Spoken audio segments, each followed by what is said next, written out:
આજે હું તમારી સાથે શેર કરવાની છું કે વોશિંગ મશીનનું ટબ કેવી રીતે સાફ કરવું અને ટબને પરફેક્ટ કેવી રીતે ક્લીન કરવું જેથી આપણું વોશિંગ મશીન સાલો સાલ એવું ને એવું રહે અને ખરાબ પણ ન થાય. ઘણી વખત કેવું થતું હોય ફ્રેન્ડ્સ, આપણે મશીનમાં કપડાં તો ધોઈએ પણ કપડાં ઉપર સફેદ સફેદ ક્ષાર જેવું જામી જાય છે અને કપડાં પરફેક્ટ નથી ધોવાતા, કારણ કે આપણે પરફેક્ટ સમયે ટબ ક્લીન નથી કરતા. એટલા માટે તો તમે ફક્ત 10 રૂપિયાના ઈનોથી જ મશીન સરસ ક્લીન કરી શકો છો. તો શું કરવાનું છે ફ્રેન્ડ્સ, આ રીતે આપણે એક ઈનોની પેકેટ લઈ લેવાનું છે અને મશીનમાં આ રીતે આપણે તેને ફેલાવી દેવાનું છે. બધી જગ્યાએ આપણે આ રીતે મશીનમાં ઈનો ઉમેરી દેવાનો છે.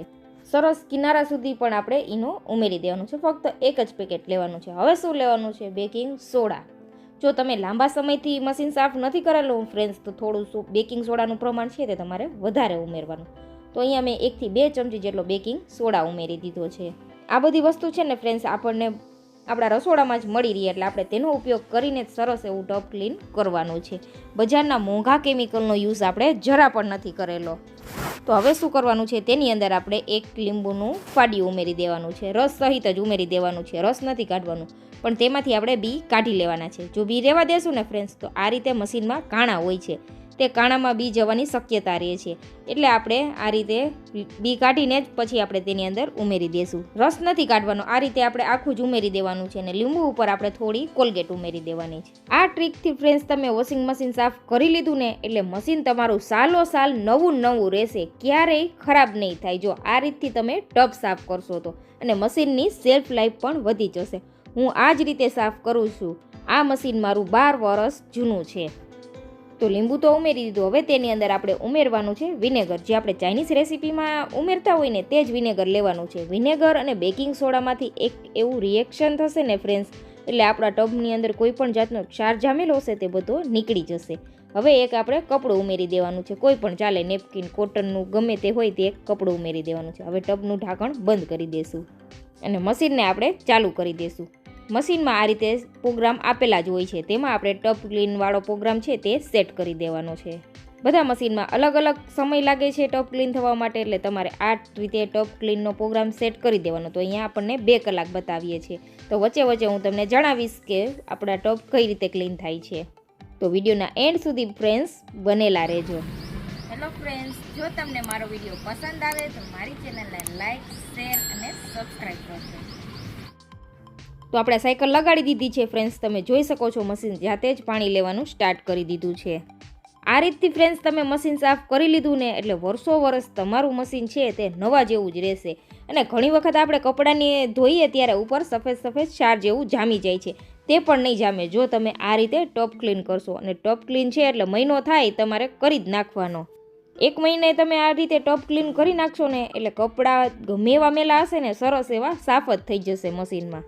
તમે વિડીયોના એન્ડ સુધી ફ્રેન્ડ્સ બનેલા રહેજો. વચ્ચે હું તમને જણાવીશ કે આ ટબની અંદર પણ કેટલો કચરો જામેલો હોય છે. આપણે એમનેમ કપડાં ધોઈએ જ રાખીએ છીએ પણ ટબ ક્લીન કરતા જ નથી.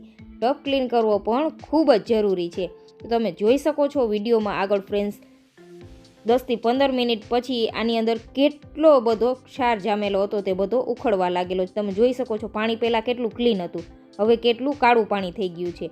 આ રીતે 2 કલાક સુધી સરસ ટબ ક્લીન થશે પછી તમે કપડાં ધોશો ને એટલે નવા જેવા કપડાં તમારા થઈ જવાના. તમે જોઈ શકો છો કેટલું પાણી કાળું નીકળે છે. આની અંદર આપણે કપડાં પણ નથી ઉમેરેલા તો પણ. અને મશીન સાફ કરવામાં આપણે મોંઘા કાંઈ કેમિકલનો પણ યુઝ નથી કરેલો. તો અહીંયા આપણે જોઈ શકો છો ટબ ક્લીન થઈને તૈયાર છે. તો હવે શું કરવાનું છે, આપણે જે આ પોતું હતું અને આ રીતે લીંબુનું ફાડ્યું હતું તે આપણે કાઢી લેવાનું છે. અને સામે જે જારી દેખાય છે ફ્રેન્ડ્સ, એ જારી તમારે સાફ કરવાની છે. તે જારીની અંદર પણ ખૂબ જાજો કચરો ફસાયેલો હોય છે. તો જારીને આપણે બહાર કાઢીને સરસ ચોખ્ખી કરીને રાખી દેવાની છે. અને ત્યાં પણ આ રીતે આપણે કચરો કાંઈ જામેલો હોય તે સાફ કરી દેવાનો છે. અહીંયા બહુ કચરો તો નથી દેખાતો, બધો ટબ ક્લીને કરી દીધો છે એટલે આપણે એમને પોતું મારીને જારીને સેટ કરી દઈશું.